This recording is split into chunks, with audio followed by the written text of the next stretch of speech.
tal? Espero que estén teniendo un muy buen día. Mi nombre es Miguel González Arámbula. Por esta ocasión, está con nosotros de manera remota uno de mis compañeros de clase para exponerles un tema bastante interesante. Hola, mi nombre es Misael Ruiz Pedrosa. Tanto mi compañero como yo somos estudiantes de la licenciatura en Educación en la Universidad de Desarrollo Profesional en el plantel Tecatiche, Jalisco. Este video es parte de las actividades semanales que tenemos en el curso de Evaluación y Perspectiva de la Educación a Distancia, donde estaremos hablando sobre las perspectivas teóricas de la educación a distancia y virtual. Como principal punto, creemos importante que podamos explicar un poco acerca de lo que es la educación a distancia. El término educación a distancia se generalizó en los años 70, fue elegido oficialmente en 1982 cuando el Consejo Internacional para la Educación por Correspondencia cambió su nombre por el de Consejo Internacional de Educación a Distancia.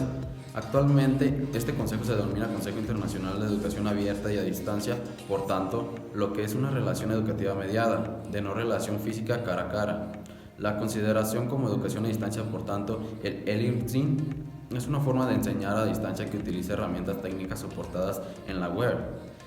Diríamos que el learning o la enseñanza-aprendizaje digitales es un formato de educación a distancia basado en soportes digitales. Así todo, e-learning es educación a distancia, sin embargo, no toda educación a distancia es e-learning.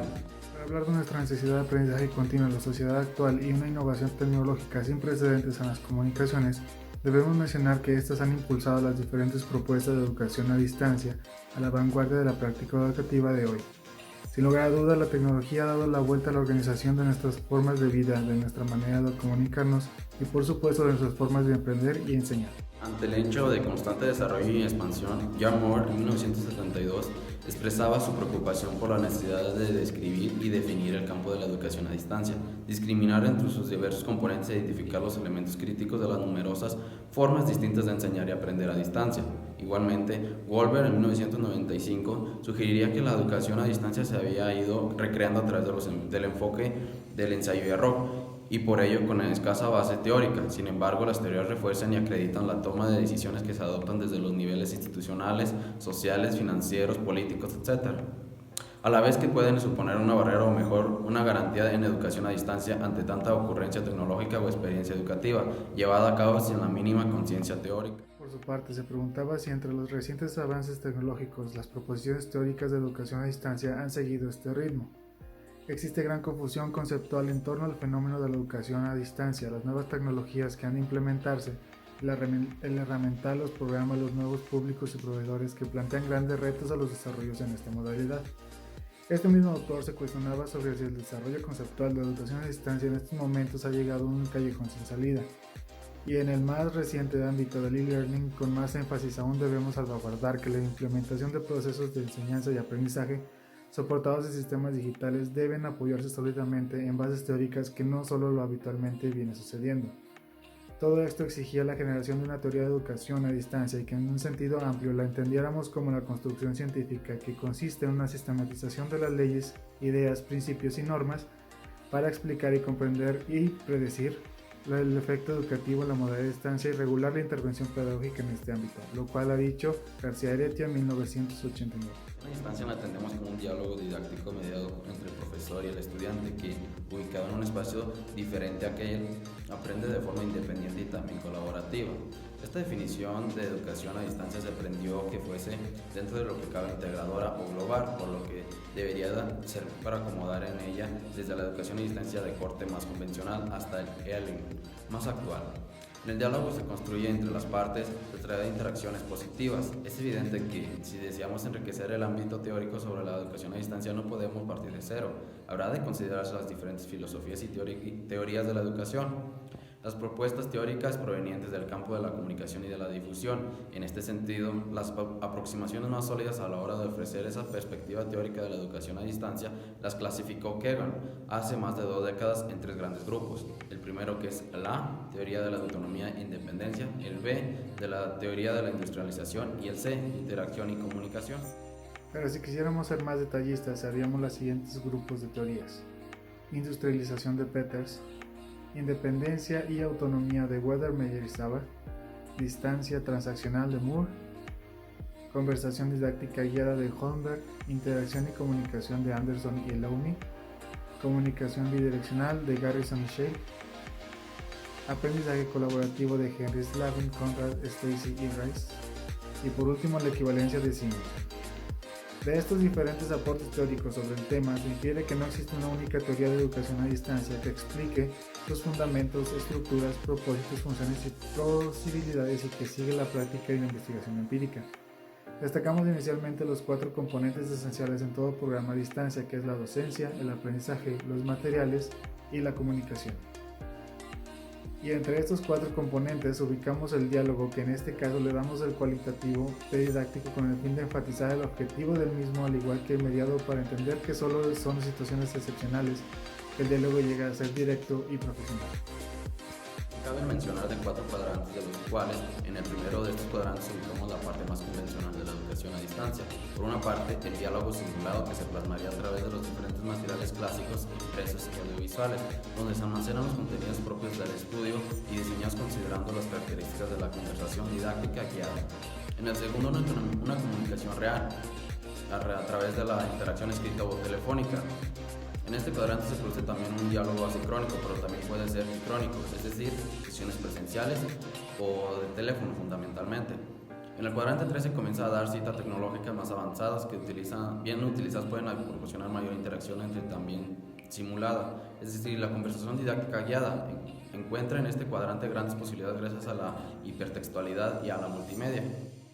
Una vez que se han producido estos materiales, siguiendo los criterios de planificación, se procede a la distribución para que llegue a los destinatarios finales, los cuales son los alumnos. Son ellos los que deben de estudiarlos de forma independiente, decidiendo el ritmo, pasos a seguir, los objetivos, medios y formas de cómo estudiar. Un alumno de educación a distancia tiene en sí mucha independencia del profesor, a diferencia con la que tiene un alumno en presencial. En la modalidad a distancia se han ido incluyendo mucho el concepto de independencia desde hace mucho tiempo, y lo interesante es que aún sigue vigente, destacando el uso de las TIC. Weddermeyer identifica ciertos elementos esenciales que todo estudiante debe tener en la educación a distancia, tales como la responsabilidad, la disposición, combinación de medios y métodos a la adaptación y a la variedad de tiempo de aprendizaje, así como la libertad y posibilidad de elección del estudiante. Para Saba, en 2003, este papel es una característica definitiva de la educación a distancia y la comprensión de esto es esencial para discernir que es diferente a otras formas de educar. Desarrolló la denominada teoría transaccional, la cual sugiere que la distancia transaccional sucede en cualquier modalidad, incluyendo la presencial, en 2 dimensiones, críticas como la calidad y cantidad del diálogo entre el profesor y el alumno, y la estructura del diseño del curso que define la transacción del aprendizaje. Para Moore, esta variable se reaccionan con la autonomía. Mediante esta teoría puede explicarse la naturaleza de los programas, cursos y conductas de los profesores y estudiantes. Diversos autores han calificado esta teoría como una teoría global de la educación a distancia que permite, entre otras cosas, analizar los diseños de Erling y sus resultados en función de los contextos de aprendizaje. Durante los inicios del desarrollo teórico, los enfoques se enfocaban en la distancia geográfica, la separación física del profesor y el alumno por medio de la estrategia de organización, ya que el interés de una institución es que se produzca el aprendizaje en el receptor, permitiendo al estudiante ser el protagonista en cuanto al tiempo, espacio y ritmo de aprender. El aprendizaje se debe de propiciar de una forma más abierta y flexible. Haciéndolo de esta manera podría mejorar la comunicación o diálogo didáctico mediante las instituciones y los estudiantes. La flexibilidad como tal la definen los medios. Hoy en día la flexibilidad espacio-temporal se da gracias a la movilidad virtual, según dice Ruiz Corbella y García Aretio. La interacción y comunicación son la base de la educación a distancia, ya que según Holmberg se insiste en el concepto de la empatía que promueven los estudiantes, el sentimiento de pertenencia y la motivación para aprender, la interacción con los compañeros, tutores, consejeros y demás miembros de la organización. La comunicación bidireccional es visto como un núcleo de la experiencia educativa, tomando en cuenta la separación del profesor, según dice Garrison. Mientras que la comunicación mediada es una característica de la educación a distancia y además que es un importante ámbito de preocupación en su diseño y planificación, lo cual redefine la transacción entre profesor y alumno. Este modelo teórico de transacción educacional, donde se agrega el concepto del control, en fin, es reemplazar el rasgo de estudio independiente, ya que se ve como una perspectiva más comprensiva de la transacción educacional.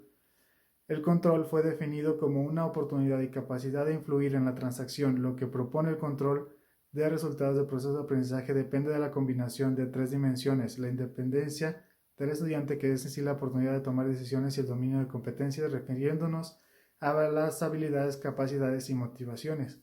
Por último está el apoyo, abarcando a los recursos humanos y no humanos. En definitiva, este diálogo didáctico mediado pretende producir un aprendizaje, pero no en solitario, sino guiado por el docente, y según los casos compartidos con los pares gracias a las tecnologías interactivas. El aprendizaje colaborativo, según Henry y Slavin, exige un alto nivel de interactividad entre profesores y estudiantes y de estos entre sí. El conocimiento como un constructo social es abordado desde la interacción social de todos los miembros de la comunidad de aprendizaje. Las nuevas perspectivas teóricas de los modelos de aprendizaje cooperativo o colaborativo se tratan de destacar en este aporte las posibilidades del aprendizaje entre varios participantes en colaboración. Estas propuestas técnicas enfatizan el valor del grupo y los esfuerzos cooperativos entre profesores y estudiantes y de estos entre sí. El marco teórico del diálogo didáctico mediado basa su propuesta en la comunicación a través de los medios entre docentes y alumnos, donde el docente no se limita, sino que él comienza a preguntar según el modelo de García Aretti.